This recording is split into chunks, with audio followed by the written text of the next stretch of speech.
Hey everyone, listen in on what we're going to talk about is inflation in layman's language so we all understand it. Listen in.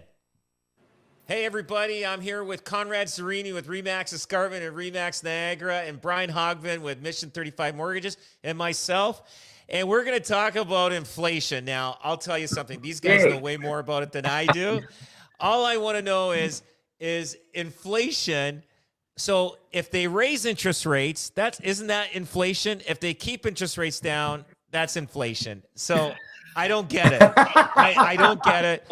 These guys are smarter than I am. I want to know, okay, who wants to go first? Yeah, I'll jump in first on this. Right. Yeah, it's Was I right about that? Was I right? Is that You're right. It goes either. Yeah. You're spot on, right? It's kind of confusing. So I think what's happening now is, when we saw inflationary numbers come out, they ticked up 0.1%, right? So we're trying to get inflation to come down. So the CPI went to 4.4 from 4.3.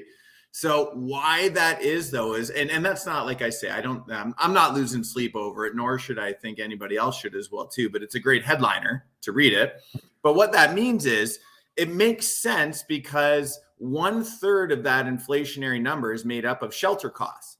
And as we all know, shelter costs have increased. So as mortgages have come up for renewal, my payments are more expensive. We all know there's been a rental shortage. Rental prices have increased too. So it's not a big shock that this number has come out as it is. But what this does do is now it affects rates because it's making not the variable rate go up. We've seen the variable rate go up, but it is making the fixed rate go up about 0.2, 0.25%. So, and when that rate starts to tick up, it means that the market is indicating that rates will be higher for longer. And that's kind of the consensus that we're seeing right now. Yeah. Gotcha. Yeah. I think Brian's assessment is bang on. I think they expected it to be 4.1. And I think that's why now it's 4.4. So, it's 1 basis point, but now, 10 basis points. Now it's like 30 basis points from their estimate, but they don't really know what's going to happen. The other thing is, I think we talked about last week, the spread between the overnight rate in Canada and the US is another, ticks off the box. These guys have a checklist. And all they care about is that. And the third factor is going to be jobs. And if we have a strong job market, which it is, it's only going to be one more factor that's going to maybe get them a little bit, queasy about it. And maybe they might pull the trigger on a 25 basis point increase. So that's the only thing I'm worried about. But I don't know. It's 50-50 right now. Conrad, shut your mouth. Don't say that. A quarter point increase. Not a quarter point increase. So, hey, I'm always wrong. I said it. Listen, I'm always wrong. So it's good. Quiet. It's good. It's good. So question with the million people that is it that they just put 1 million people into Canada in the past year? Yeah. Now, just over 1 million.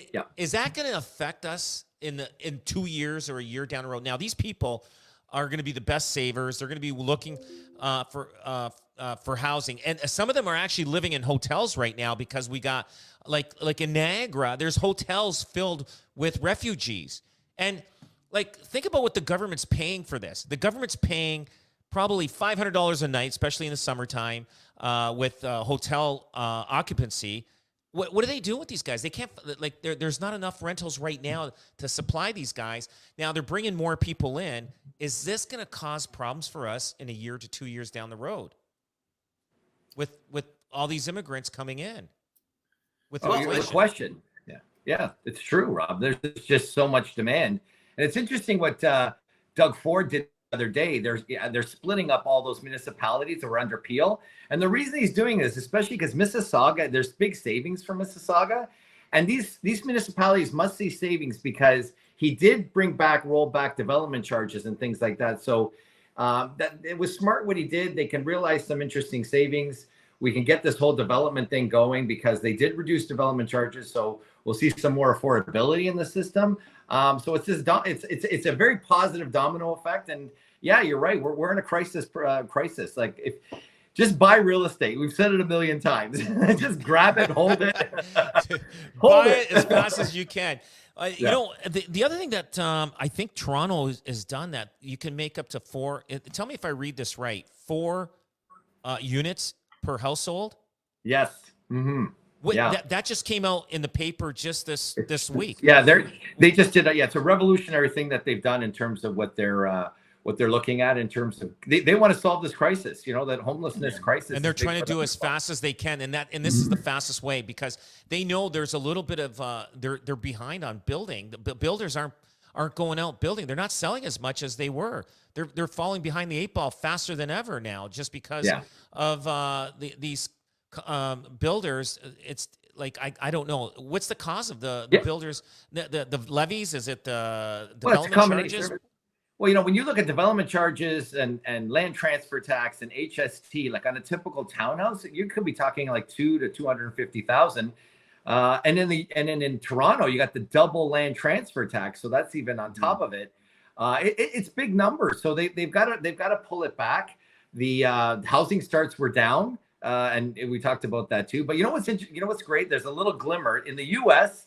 They've seen demand for new housing uptick. They were going through the same thing we were. The cost of building was expensive, and everybody said, whoa, we're not going to build. But recently, they've seen some better demand in new housing. So that's going to really, and I find whatever happens in the U.S. usually trickles over here. Yeah. That's crazy. I mean, what else is Trudeau doing that's making this worsening housing affordability? What else? Well, I like that savings plan. The home savings plan. It's you've got 8,000 over 5 years. Am I correct about that, Brian? Is it 8,000 or 10,000? 10,000 a year? I think it's 10 actually. I think is it 8? No, is it 8? It's 40,000 over. So is the maximum. And you got to do it in 8 years. That's right. Okay. Yeah, or 5 years. You're right about that. Yeah. And then that could is that something? I guess we have no choice. People have, it is going to take them 10 years to save for a house, especially the way housing's going. Like, I mean, it's not well, like. It helps. I think it helps people get to that 20% range, right? Because I think more and more Canadians got to get to almost 20% down to get the house that they're looking for, because affordability is easier. When you put down 20%, you can have the 30-year mortgage instead of the 25-year mortgage.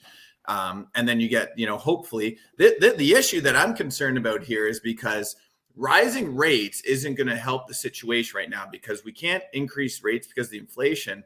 But the elephant in the room is still mortgage rules, because that's the other hammer that they can end up adjusting right now, is because when they see property values going up, and if we see this inflation, the next number is going to come out June 27th. If that ticks up again, OFC, the one that's governing the rules and regulations in banking, they could very well put the hammer down and say, you know what, we're going to change the stress test. We're going to change these affordability ratios, because that's another tool that they have in order to slow these things down. Is it better for a young family if they only can get 5% down now, even though it's more, but 5% down now, or wait 2 to 5 years and come up with 20%? Don't wait. Go in with the 5% now. No, with the and you know what? Year amortization. Now, they're also they're also talking about. Not. Sorry, go Rob. Go ahead. I thought you were letting me go. I just get excited about it. Go ahead. But they're also saying they don't want to extend the amortization, because that'll also increase housing prices. So, and that's true, they will. But the thing is, I've always said to people, listen, if you don't get your dream house as your first house, get something a little less. Only needs painting. The best houses for first-time buyers right now are those bungalows that were built in the late 50s, early 60s. Yep. You go in, so what? It's got the same kitchen. Give it a paint job. Just give it a paint job. Hang in there, build some equity, and then go to your dream house. Yep. But get something in there.